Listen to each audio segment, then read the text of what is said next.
Recovery ada beberapa cara. Yang pertama kita bisa menggunakan yang paling gampang, cut loss. Cut loss atau stop loss. Kita batasi tiap transaksi misalkan 1% atau 2% sampai 5% per transaksi ya, diingat per transaksi. Jadi setiap transaksi tidak boleh seperti tadi 0,1 jadi 4.500 sekian. Nanti terlalu jauh, atau bergerak minusnya 400 sekian dolar dengan lot 0,1 ribuan sudah. Titik entry dengan posisi running itu terlalu jauh. Kalau sudah terlalu jauh di atas 1000 saja itu mengembalikannya sulit. Bahkan satu hari itu mungkin tidak bisa kembali. Akhirnya kita punya PR untuk mengembalikan. Nah, biar kita lebih cepat nanti bisa gunakan per transaksi itu ini 1% sampai 5% atau yang tadi disampaikan 400 sampai 600, 40 sampai 60 pips, 4 sampai 6 poin ya, kira-kira seperti itu. Harus ada batasan, meskipun ya angka itu mungkin kita bisa naik turunkan di sekitaran itu, tapi harus ada batasan. Apalagi tidak dimonitor, ya wajib ada batasan. Nah, sekali lagi untuk risk dan reward ratio ya boleh saja 1:2 juga boleh, 1:1 juga boleh, 1:1,5 boleh. Biasanya kita di trading harian itu rata-rata yang pakai ini. Ya meskipun juga sesekali juga ini. Kalau 1:1 tidak seimbang nanti. Yang kedua, kita bisa menggunakan cara switch atau switching. Switching ini mengganti posisi.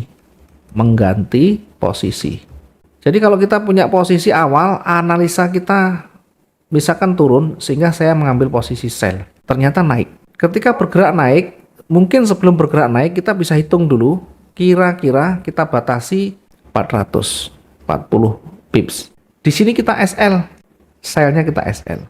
Di sini pula kita masuk posisi buy atau buy stop. Ya, boleh lotnya sama, boleh berbeda, lebih tinggi juga boleh.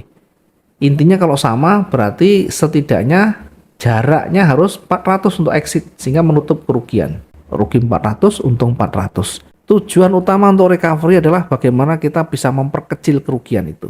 Bukan untuk secepatnya dapat untung. Mungkin nanti seterusnya atau di candle berikutnya atau di peluang berikutnya kita dapat peluang lagi untuk menutup kerugian.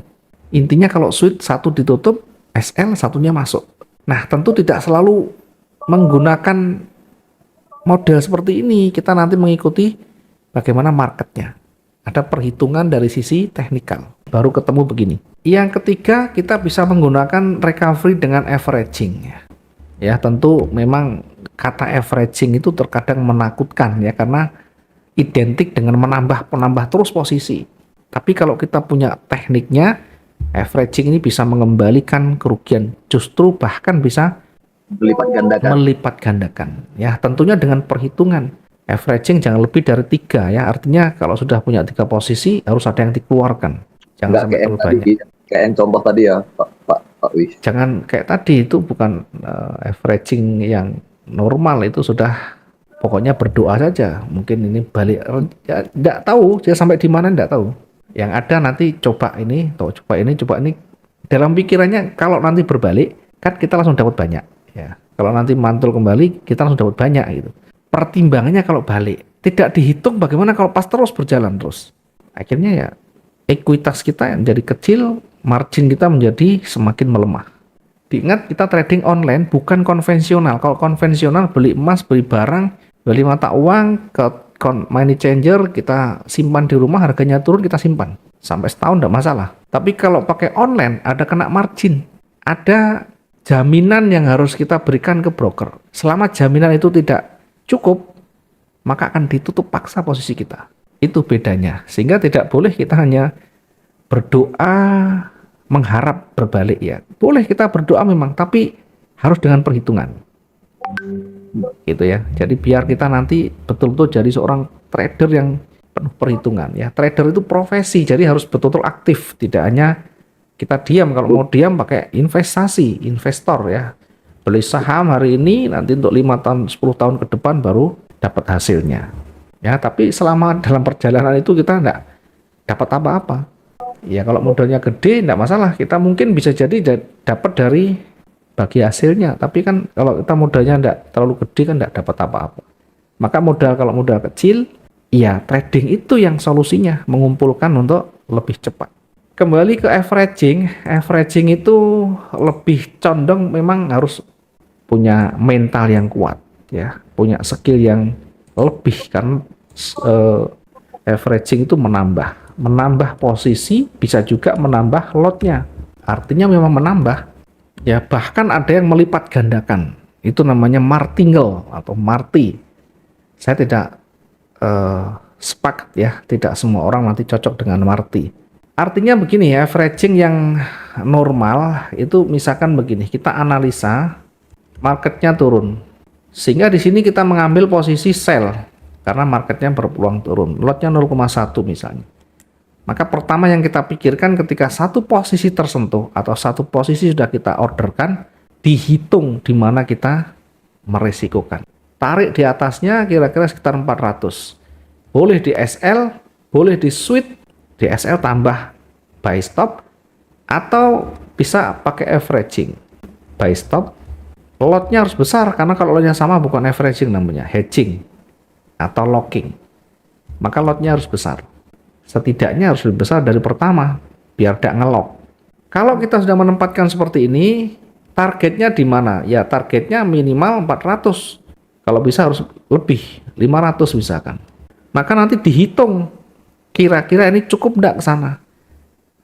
Nah, untuk menghitungnya nanti harus sesuaikan dengan analisa teknikal ya. Tidak bisa kita hanya bermain angka begini, kita lihat secara teknikal. Kalau kemungkinan naiknya lebih besar, maka kita bisa menggunakan buy stop di atas targetnya lebih besar. Kalau ternyata ini berpeluang memantul kembali, maka di atas di sini bisa menggunakan sell berikutnya. Lotnya sama atau lotnya bisa lebih besar juga bisa. Sehingga kalau misalkan lotnya sama, ini bergerak setengah saja, 200, maka rugi yang di bawah itu bisa ketutup yang di atas.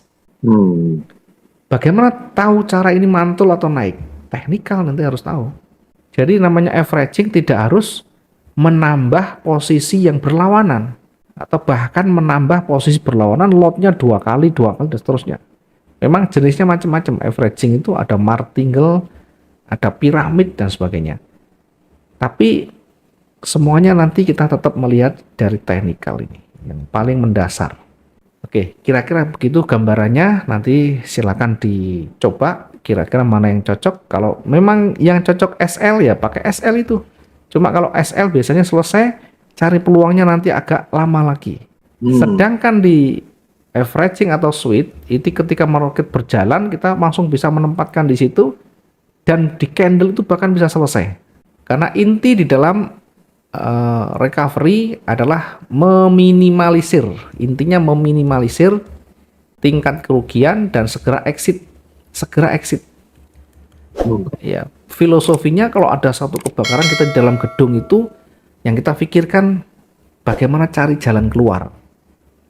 Sekalipun peluangnya itu juga membahayakan, setidaknya kita bisa selamat. Mungkin kita menerobos gumpalan api, kita harus terjun dan sebagainya, dengan resikonya tinggi. Tapi untuk selamat akan lebih besar. Nah, sama dengan kita punya posisi buy atau sell. Ketika marketnya berbalik, marketnya naik, marketnya berbalik. Yang perlu kita pertimbangkan adalah bagaimana kita membantu menyelesaikan kerugian itu atau bisa exit dengan cepat dengan tingkat resiko yang rendah. Kalau kita menggunakan SL jelas besar karena tidak ada bantuan. Kalau dengan averaging atau switch ada bantuan di sana. Misalkan naik, ada potensi mau berbalik turun, masuk posisi sell, bergerak setengah saja, exit. Sudah aman.